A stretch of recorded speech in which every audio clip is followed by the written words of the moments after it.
Hello my dear students. Gayatri Vidya Mandir Uchch माध्यमिक विद्यालय सांचौर जिला जालौर की हमारी ऑनलाइन क्लासेस में आप सभी का एक बार फिर से स्वागत है।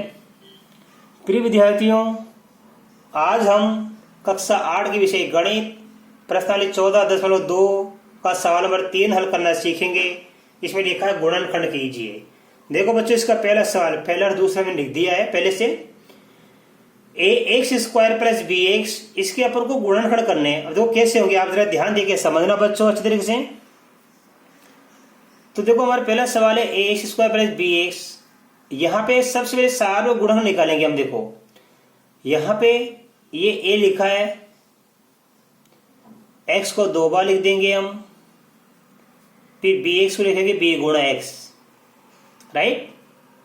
अब देखो ये एक्स यहाँ भी है और एक्स यहाँ भी है, तो ये हमारा क्या हो गया, सार्वभौम गुणनखंड हो गया, कॉमन फैक्टर।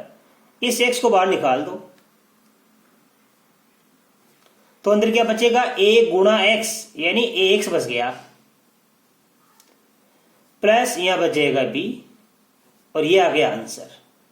ठीक है। इसी प्रकार दूसरा सवाल देखो, हमारे पास में क्या लिखा है, 7p square plus 21q square. तो इस 7p स्क्वायर को हम क्या लिखेंगे बच्चों, 7 या 7 गुणा p गुणा p। 21 को लिखेंगे 7 गुणा 3, क्योंकि 7 का भाग 21 में जाता है 3 बार, तो इसको 7 गुणा 3 ही लिखना। q स्क्वायर को लिखेंगे q गुणा q, राइट। अब देखो बच्चों, हमारे पास में ये 7 है, यहां भी है और यहां भी है। ये हो गया सार्वभौम गुणनखंड, यानी दोनों में समान गुणनखंड। इसको बाहर निकाल देंगे हम, ये 7 बाहर आ गया। अब अंदर क्या बचेगा कोष्टक में, ये 7 तो बाहर आ गया, p गुणा p बच गया। इट मीन्स p को p से गुणा करेंगे, p स्क्वायर प्लस का प्लस। अब ये 7 बाहर आ गया, तो अंदर क्या बच गया, 3 गुणा q। इन तीनों को गुणा कर लो आप, 3q स्क्वायर, 3q स्क्वायर। ये आंसर हमारे पास है बच्चों, आ गया। अब देखो इसका थर्ड नंबर में लिखा हमारे पास में 2x3, राइट, प्लस का 2xy square plus 2xz square. और चौथा भी मैं यही लिख देता हूं बच्चों, देखो आपके सामने, ध्यानपूर्वक समझना। चौथा भी यही लिख देता हूं। इसमें लिखा A M square plus B M square plus B N square plus A N square, right. अब दो सवाल में एक साथ लिख रहा हूं, पहला और दूसरा मैंने आपको बता दिया।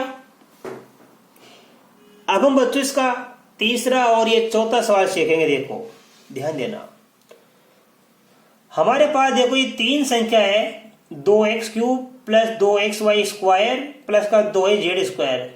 तो यहां तो समूहन तो होगा नहीं, तो हम इन तीनों ही संख्या का निकालेंगे सार्वभौम गुणनखंड। देखो क्या समान है, 2 यहां भी है, यहां भी है और यहां भी है, तो 2 आ गया। एक तो सार्वभौम गुणनखंड। x यहां भी है, यहां भी है और यहां भी, तीनों जगह आ गया, तो x भी क्या होगा, सार्वभौम गुणनखंड। x की न्यूनतम घात, x की ये 3 घात, x की 1 घात, x की 1 घात, तो x की 1 घात बाहर निकाल दो, बाकी आप छोड़ दो। अब देखो 2x इसका क्या हो गया, सार्वभौम गुणनखंड आ गया, कॉमन फैक्टर प्राप्त हो गया। अब इस 2x का भाग इन तीनों में देंगे, इन तीनों संख्या में किसका भाग देंगे, 2x का। तो 2 से 2 कट जाएगा, x की 3 घात में 1 घात बाहर आ गई, तो x की 2 घात बच गई, राइट।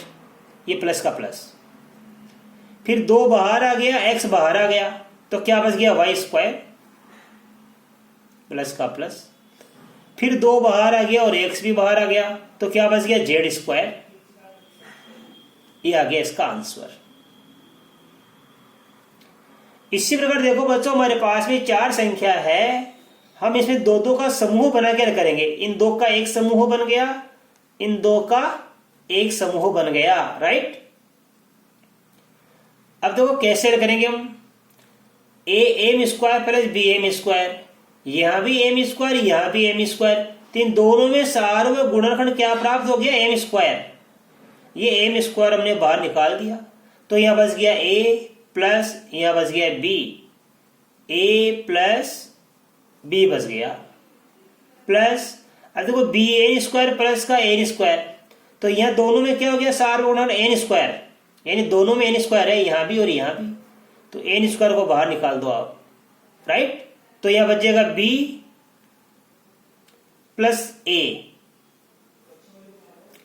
अब आप ध्यान दीजिए बच्चों कि यहां कोष्ठक ए प्लस बी आ गया, और यहां भी देखो ये ए प्लस बी, तो ये ए प्लस बी आ गया, ये ए प्लस बी आ गया। इस कोष्ठक में समान संख्या आएगी ए प्लस बी और ए प्लस बी, इसको पहली बार में लिख दो आप, ए प्लस बी, दोनों को एक बार लिख दो खाली, आ गया। अब इस कोष्ठक के बाद एम स्क्वायर, इस कोष्ठक के बाद एन स्क्वायर, इन दोनों को लिख दो आप दूसरे कोष्ठक में, M square plus N square. तो हमारे पास इसके गुणनखंड हमको क्या प्राप्त हो गए, A plus B M square plus N square.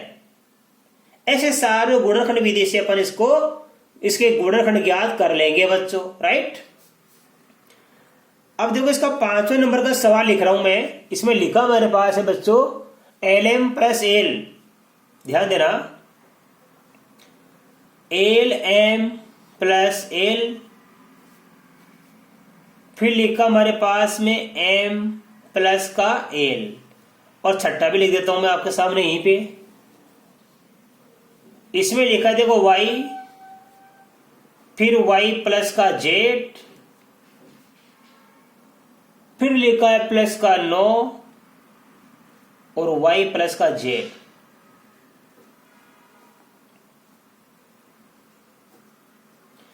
ये 5वां और छठा भी बच्चों मैंने लिख दिया है, तो देखो कैसे करेंगे।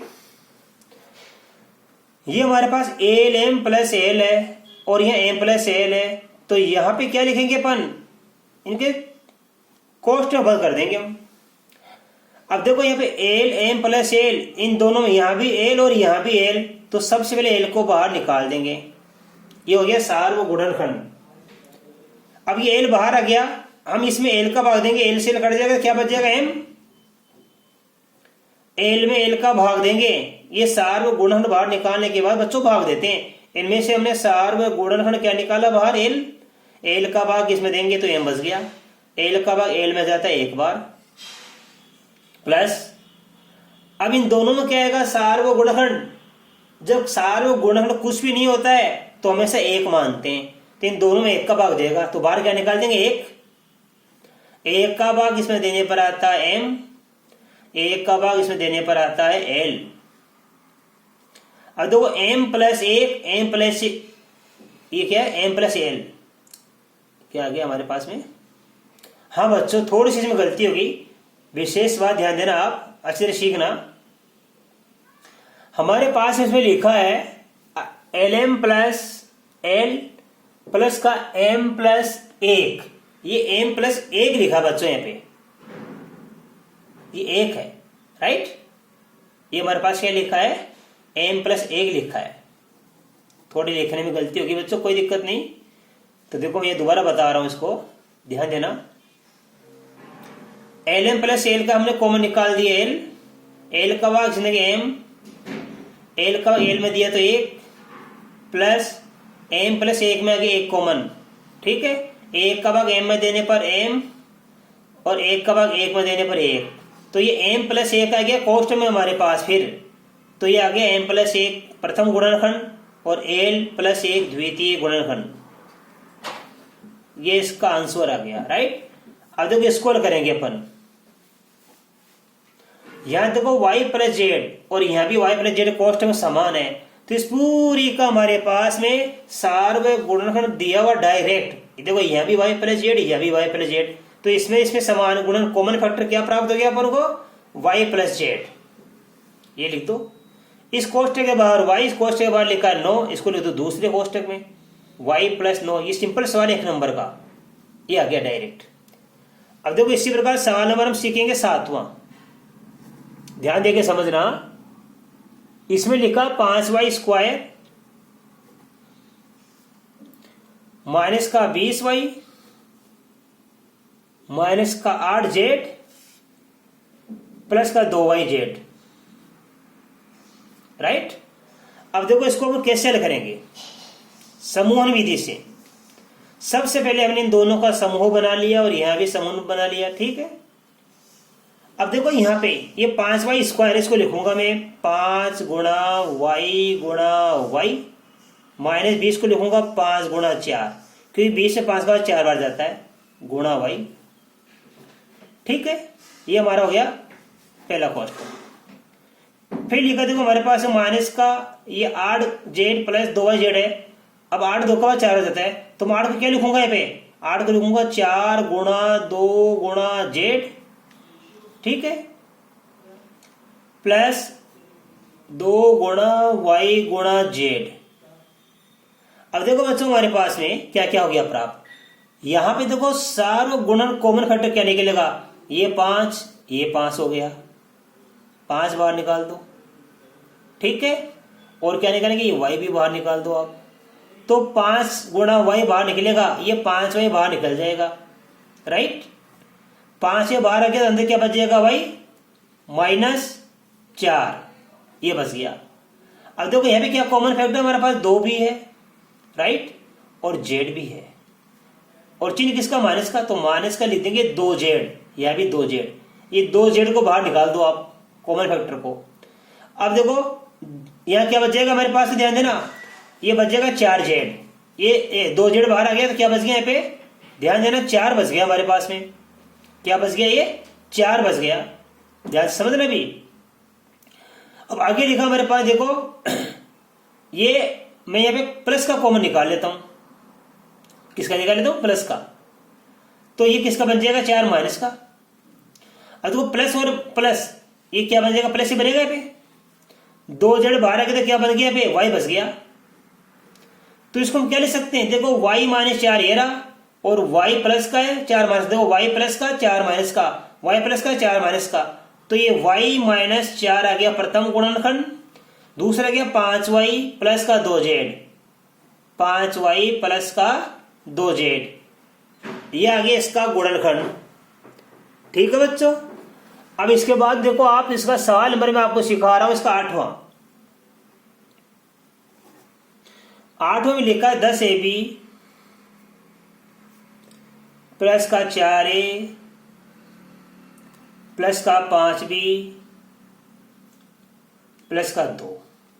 राइट। अब इसको भी हल करेंगे समूहन विधि से। देखो बच्चों इन दोनों का समूह बना दिया अपन ने, इधर इन दोनों का समूह बना दिया। राइट। अब आप ध्यान से समझना, ये 10ab प्लस 4a ये प्रथम समूह बन गया, फिर 5b प्लस 2 का ये द्वितीय समूह बन गया। इनमें कॉमन निकालेंगे। देखो हम 10 को लिखेंगे क्या? हम 2 गुणा 5 गुणा a गुणा b, प्लस 4a को लिखेंगे 2 गुणा 2 गुणा a, ये लो, प्लस 5b को लिखेंगे 5 गुणा 1 गुणा b, 2 को लिखेंगे 2 गुणा 1। राइट।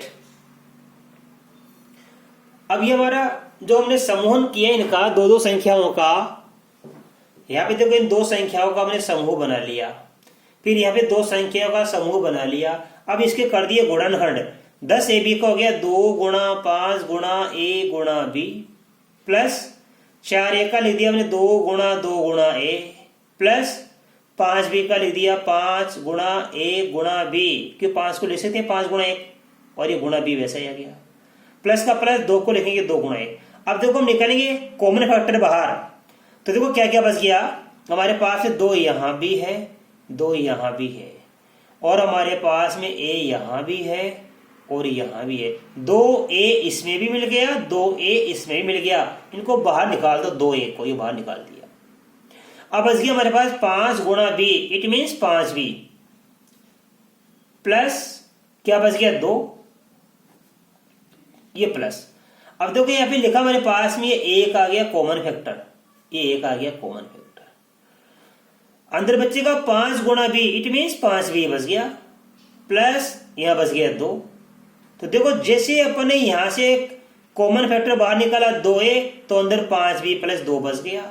यहाँ हमने कॉमन फैक्टर निकाला 1, तो अंदर बच गया 5b प्लस 2। जैसे हमने कोष्टक के बाहर ये कॉमन फैक्टर अतः सारो गुणनखंड बाहर निकाला, तो अंदर ये कोष्टक में देखो समान संख्या बच गई, यहाँ भी 5b प्लस 2, यहाँ भी 5b प्लस 2।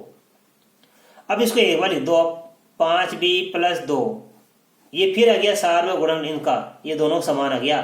दूसरे लिखेंगे ये बाहर वाली संख्या, इसके बाद 2a, इसके बाद प्लस 1, ये लिखो 2a प्लस 1। तो हमारे पास इस दिए गए व्यंजक के हमने गुणन प्राप्त कर लिए, 5b प्लस 2, 2a प्लस 1, ये इसका आंसर बच्चों आ गया। अब इसके बाद क्वेश्चन नंबर 8 आप स्वयं करना। ये मैंने आपको होमवर्क में दिया है, ये आप स्वयं हल करना जैसे मैंने बताया है,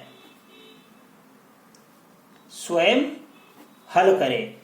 इसके साथ ही बच्चों मैं आशा कर सकता हूं कि आज बताया गया सवाल नंबर 3 आपको बड़े अच्छी तरीके से समझ में आया होगा। और एक सवाल मैंने आपको इसका 8वां ये होमवर्क में दिया, आप स्वयं करना। इसके बाद इस प्रश्न के आगे के सवाल में कल के वीडियो में सिखाऊंगा। तब तक के लिए धन्यवाद।